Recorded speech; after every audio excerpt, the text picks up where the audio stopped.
पास मसला पूछने के लिए कुछ लोग आ गए तो 4-5 साल का बच्चा भी था जिसके वालिद ने गुस्से में अपनी बीवी को 3 तलाकें दी थी। तो छोटा सा बच्चा, कपड़े भी फटे पुराने, और हालत बता रही थी कि गरीबी है।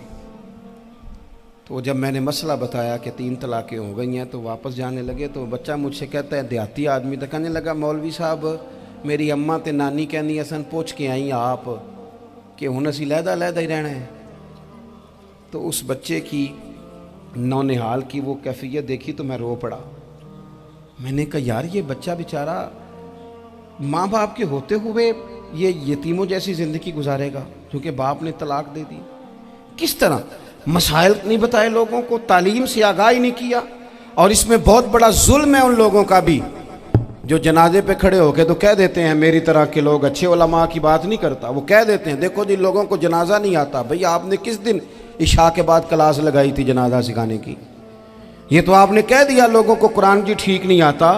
तो यहाँ तो बेचारी बीबियाँ जिनको सही पढ़ना नहीं आता वो मिशन बना लेती हैं कि मैंने इतने 100 को कुरान पाक पढ़ाना है, बेवा हो गई हूँ, तलाक याफ्ता हो गई हूँ, सारी ज़िंदगी कुरान पढ़ाऊँगी। हम क्यों ये मिशन नहीं बनाते, क्यों इस तरफ सफ़र नहीं करते? एक तो दीनी मालूमात में, दीनी उलूम में अपने आप को लगाएं और ज़ौक़ पैदा करें कि जो चीज़ें मुझे नहीं आती मैंने वो सीखनी है, जो मामलात मुझे नहीं आते मैंने उनकी तरफ सफ़र करना है। एक तो अपना ये मिजाज बनाएं। और जब आप दीनी उलूम सीखते हैं तो पता है कौन सा मंज़र कायम होता है? मंज़र वो बनता है कि हज़रत अबू हुरैरा भी दीन सीखा करते थे, हज़रत अब्दुल्ला इब्ने उमर भी असहाबे सुफ़ा में रहा करते थे, हज़रत अनस बिन मालिक भी रहा करते थे। और ऐसा मंज़र बनता है कि हज़रत सैयदा खदीजतुल कुबरा रज़ी अल्लाह तआला अन्हा फरमाती हैं, सैयदा फातिमा हुजूर की गोद में बैठी होती थी और नबी पाक से बातें पूछती थी और हुजूर उन्हें बता रहे होते थे। सैयदा आयशा हुजूर से दीन की बातें पूछती। चौथा हिस्सा हमारी फ़िक़्ह के उसूल हज़रत फातिमा की, हज़रत आयशा सिद्दीक़ा की मरवियात पर मबनी है। अगर हमारी बच्चियां छोड़ दें डाइजेस्ट पढ़ना, छोड़ दें इधर उधर की मूवी देखना और वो किताब व सुन्नत पर आ जाएं, तो बहुत सारे मसाइल ऐसे हैं जो उलझने से पहले ही सुलझे हुए हों। दीनी तालीम का मिजाज और ज़ौक़। और दूसरी आयत करीमा मैंने तिलावत की, अल्लाह करीम ने कुरान मजीद में फरमाया, या अय्युहल्लज़ीना आमनू कू अनफुसकुम व अहलीकुम नारा, ऐ ईमान वालों खुद भी दोज़ख की आग से बचो और अपने घर वालों को भी बचाओ। ओ वालिद, वो माँ जो बच्चों को भूख से बचाने के लिए मेहनत करती है, उनको मायूसी से बहुत सारे माँ बाप ऐसे होते हैं जिनके पास कपड़े लेने के पैसे नहीं होते ईद पे। क्यों? अजान शुरू होगी जी, अजान सुने जी। अजीज़ भाई, जिस तरह हम अपने बच्चों को देखें, बहुत सारे माँ बाप के पास गुंजाइश नहीं होती, लेकिन इस नीयत से कि बच्चों के दिल टूट जाएंगे, ईद पे कैसे गुजारा करेंगे, मुश्किल से भी कपड़े ख़रीद के देते। इस तरह हम अपने बच्चों को भूख से, प्यास से, मायूसी से बचाते हैं। इस तरह हमारे रब ने हमारे ज़िम्मे लगाया है कि तुम अपने बच्चों को कोशिश करो दोज़ख की आग से बचाने की। हज़रत उमर फ़ारूक रज़ी अल्लाह तआला अन्हु ने अर्ज़ किया था, या रसूल अल्लाह सल्लल्लाहु तआला अलैहि वसल्लम, इस आया करीमा का माना क्या है? तो महबूब करीम अलैहिस्सलाम ने फरमाया, उमर, जिन चीज़ों का अल्लाह तुम्हें हुक्म देता है तुम अपने घर वालों को उन चीज़ों का हुक्म दो। जिन चीज़ों से रब रसूल तुम्हें मना करते हैं अपने घर वालों को उनसे रोको। अपने घर के अंदर निफाज़े दीन करने की कोशिश करो। मेरे भाई, बहुत ज़्यादा आजमाइश है हमारे घरों में, बेचैनियाँ हैं, इज़्तिराब है, बच्चों में सख्ती है, बहन भाई एक दूसरे के साथ लड़ते हैं, मिजाजों में तलखी आ गई। क्यों भला? इसलिए कि माँ बाप को जो बेहतरीन किरदार और जो हसीन तरीका घर में अपनाना चाहिए था, बच्चे तकरीर बाहर से सुनते हैं लेकिन वो फॉलो अपने माँ बाप को करते हैं। अगर माँ बाप में हौसला हो, सब्र हो, इत्मीनान हो, खुददारी हो, थोड़े पर गुजारा करने का मिजाज हो। देखें ना, आज डिप्रेशन है, टेंशन है, पैनिक्स अटैक्स हैं, बड़ी सारी चीज़ें आ गई हैं। क्यों भला? सब्र नहीं, तहम्मुल नहीं, बुर्दबारी नहीं। आजमाए। एक दिन एक बच्चा मेरे पास आ गया मदरसे का और आके वो रोने लगा। मेरे घर वाले कहने लगे खाना छोड़ दें, पहले इसकी बात सुन ले। मैंने कहा पुत्र क्या हुआ, किसी ने मारा है किसी उस्ताद ने? कहने लगे नहीं हजरत, घर फ़ोन किया था तो मेरी अम्मा और अब्बा की लड़ाई हो रही है। बच्चा कांप रहा है, टांगे कांप रही हैं। मैंने कहा क्या हो क्या गया तुम्हें पुत्र, लड़ाई हो रही है तो घरों में हो ही जाती है। कहने लगे नहीं आपको पता नहीं, वो बड़ा सख्त लड़ते हैं। मेरे वालिद जब मेरी वालदा को मारने के लिए आगे बढ़ते हैं तो हम सारे चारपाइयों के नीचे छुप जाते हैं, हमें खौफ आता है, वो मंजर खतरनाक होता है। ये कौन तकलीफ दे रहा है अपने बच्चों को? यहाँ बैठे हमारे यहाँ मीलों दूर रहते थे उसके घर वाले, तो वो तकलीफ में था, तो घर में क्या कैफियत होगी?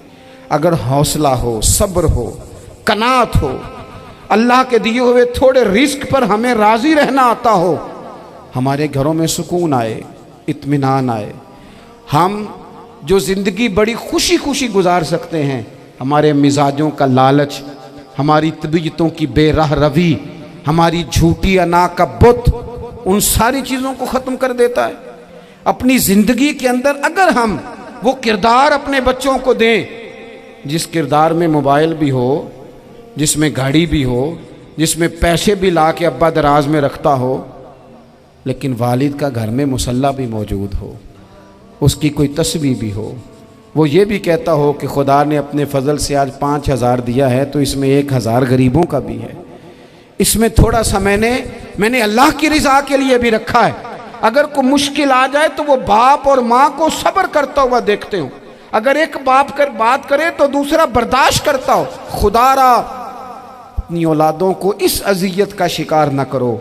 अपने घरों के अंदर वो खुददारी, वो प्यार, वो वक़ार, वो मोहब्बत, वो अंदाज।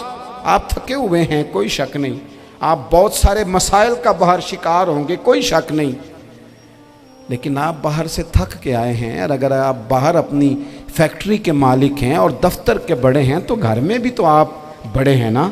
आपकी माँ भी तो इंतज़ार कर रही है, उसने भी तो दुखड़ा सुनाना है ना आपको।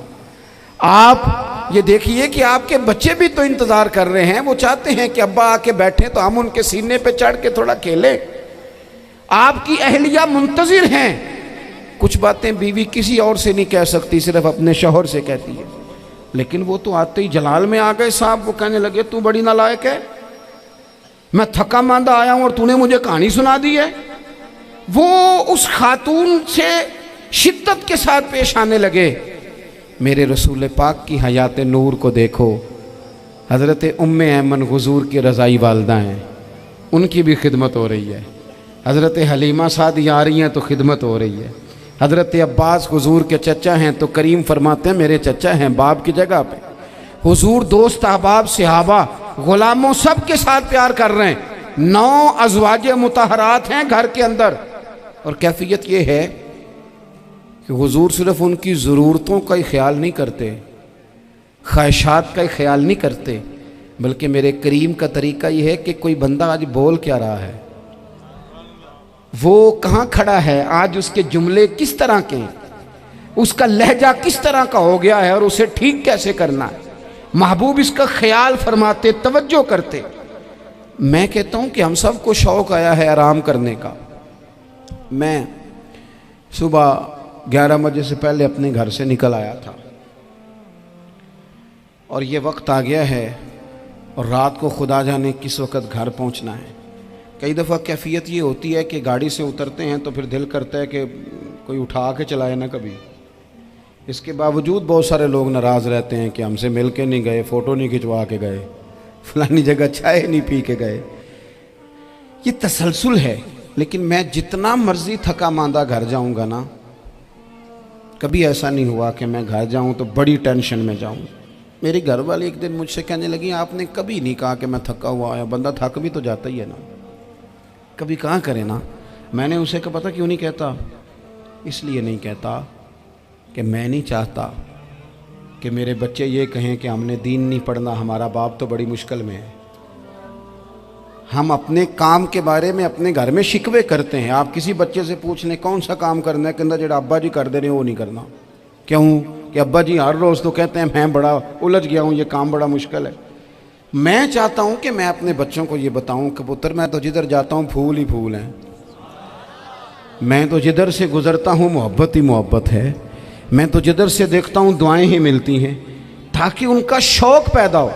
मेरे अजीज़, आप थोड़ा सा दिल बड़ा करें।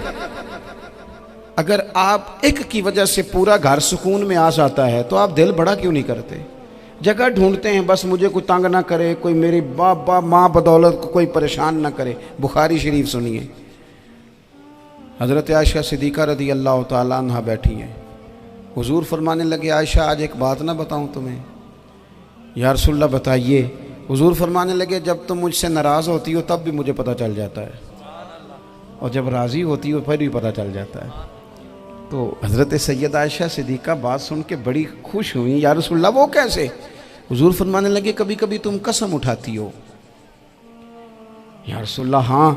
फरमाया, जब होती हो ना राज़ी, खुश, तो फिर कहती हो मुझे रब्बे मोहम्मद की कसम सल्लल्लाहु अलैहि वसल्लम। फिर तुम मेरे नाम के साथ रब करीम का नाम मिला के कसम उठाती हो, रब्बे मोहम्मद की कसम। या रसूलल्लाह बिल्कुल ऐसे ही है। और फरमाया, जब तुम्हारे दिल में कोई बात होती है ना, तो फिर तुम कहती हो मुझे रब्बे इब्राहीम अलैहिस्सलाम की कसम, फिर तुम रब्बे मोहम्मद नहीं कहती। ये बुखारी मुस्लिम में मौजूद है। हज़रत आयशा सिद्दीक़ा ने तो बात सुनी तो खिल गई तबीयत, कहने लगी, करीम सदके जाऊँ, यहाँ तक ख्याल फरमाते हो? किसके जुमले कहाँ पहुँच गए, यहाँ तक ख्याल है? फरमाया, मुझे पता चल जाता है कि तुम्हारी कैफियत क्या है, कहाँ खड़ी हो। ओ भाई, हम तो अपनी माँ का भी ख्याल नहीं रखते।